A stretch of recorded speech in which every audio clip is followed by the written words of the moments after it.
Tokkonna gayyaroo dhiyoo keessa mucaa ajaa'ibaa taaliyoota keessa kan umriin isaa waggaa 17 keessa. Haadha geenyu qalbii rafenuu dammassa rabbiin nu adammas riba kana keessa akka seenaa gaarii hojjennu kakaleessa nu gargaar hin dandeessa yaa rabbi yaa rahiimi nutti araarami yaa mootii jalaalamii. Silas dubbiin afaanii kun naman dhibuu hamma danda'u dubbachuun dadhabuu hammas nan odeessa seenaa kairii qabu. Gurran beela'ee meenuu aqallabuu taarikni muslimaa silaa dhuman qabu.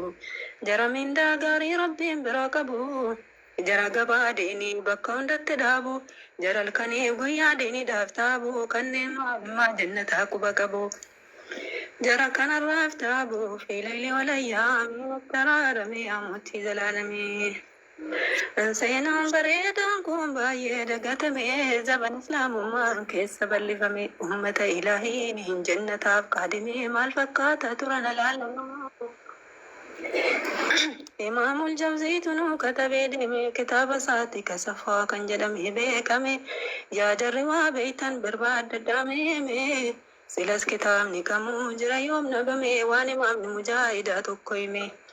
Kan jihaada keessatti tuuloluu dullume abaa kudaamaadha rijaala beekame beeytullaahi haram dhuftan gaafatame waa'ee maal dubbatame dhaggeeffannu faamiin nutti araarame mootii jalaalamee. Abaan kudaamaa inni shaamii makaansaa uummanni itti yaa'ee dhagee dhufuusa dheeratti mitiire. Lakki adaraatti rabbi jira. Abaan kudaamaa inni shaamii makaansaa uummanni itti yaa'ee dhagee dhufuusa duraan quba qaban dhibee kan oduusa isa gaafatanii akkaataa sochiisa waggaa dheeraa turtee talola jihaada keessa kuffaara cabsitee biyya meeqa keessa nutti mi'a rabbiin si agarsiise keessa. Irra caalaa dubbii waan si dhibe keessa dhaggeeffachuu guutan beetii rabbii keessa. Ya Allah jedhe yaa obboleessa ajaa'iba rabbiin na agarsiise keessa.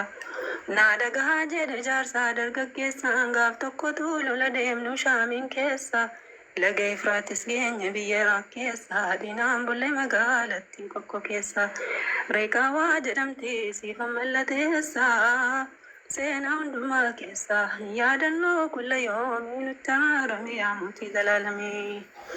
Sababni nu duulu kaane gaafa sana amri jihaadatu jidduun nutti dhufnaan kuffaarri musliimarraa biyya fudhannaan biyya adda addaarraa wal waammattee humnaan nus qophoofne kaan ergaa nutti dhufnaan eenyuun rafee bula musliimni miidhamnaa walitti birmachuu rakkoon tokko dhufnaan.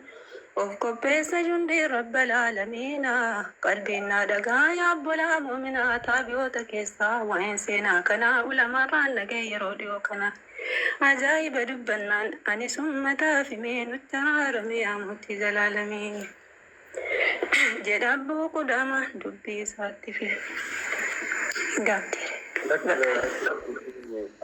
Ati moola ni miidha keessa nama galchanii gama baasan kun immoo ta'udha. Barnamni ini fataa bari yoo fakkeenyaaf nuti nama lama sadiitti fataan jiru reeti.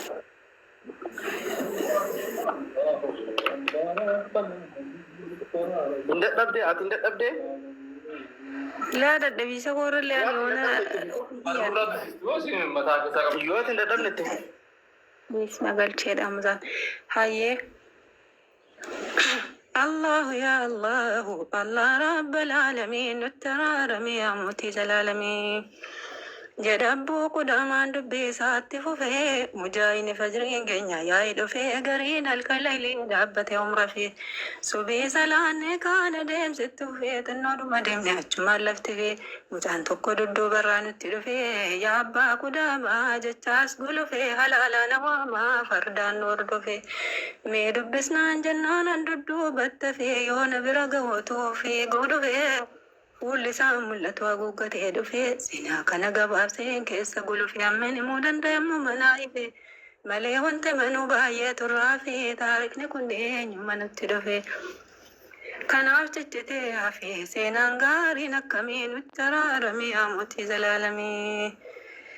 الله يا الله الله رب العالمين نترارمي يا موتي زلالمي